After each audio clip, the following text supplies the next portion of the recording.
వైకుంఠం చూపించి 6 ప్రధాన గ్యారంటీలు 420 హామీలు ఇచ్చినారు. ఒక్కటన్న నెరవేరిందా?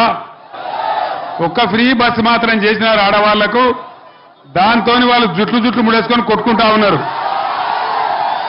ఆడవాళ్ళేమో తండ్రిక సస్తున్నారు, ఆటో రిక్షా కార్మికులేమో ఆత్మహత్య చేసుకుంటా ఉన్నారు. వాళ్ళ బాధలు బతుకులు చెప్పలేకుండా అయిపోయినాయి.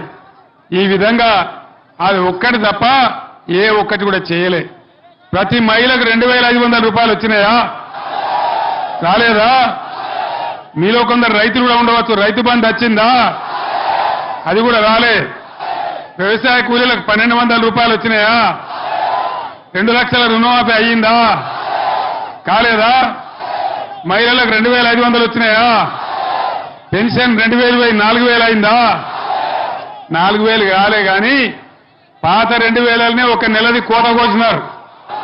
జనవరి నెల ఎగబెట్టినారు. ఏమయ్యా ముఖ్యమంత్రి ఏం సంగతి అంటే కనపడ్డ దేవుని మీదల్లా ఒట్టిగా, దేవుడు ఎదురవుడే కష్టమిగా, దేవుళ్ళ మీద ఒట్లు, కేసీఆర్ మీద తిట్లు. ఇవన్నీ ఎందుకు చేయవు? నువ్వు జూటా హామీలు చెప్పినావంటే కేసీఆర్ ని గుడ్లు వీక్తా, గోటీలు ఆడుకుంటా, కేసీఆర్ ని పేగులు తీసి మెడలేసుకుంటా, ఆఖరికి నీ ముడ్డి మీద షెడ్డి కూడా గుంజుకుంటా అంటాడు ఆయన. షెడ్డి ఏం చేసుకుంటాడో నాకు అర్థం కాలేదు. అంతే కదా? ఈ విధంగా రైతులను మోసగించి విద్యార్థుల ఫీజు రియంబర్స్మెంట్ స్కీమ్ అది పెట్టాలి.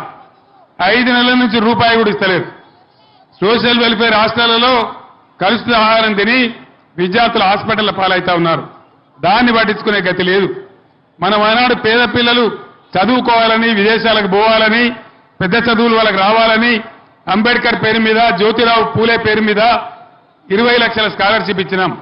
5 నెలల నుంచి దాన్ని కూడా బంద్ పెట్టినారు. కేసీఆర్ కిట్ బంద్ అయినది. హరీష్ రావు ఆరోగ్య మంత్రి ఉన్నప్పుడు న్యూట్రిషన్ కిట్ తెచ్చినాడు. దాన్ని కూడా బంద్ పెట్టినారు. అన్ని బందే.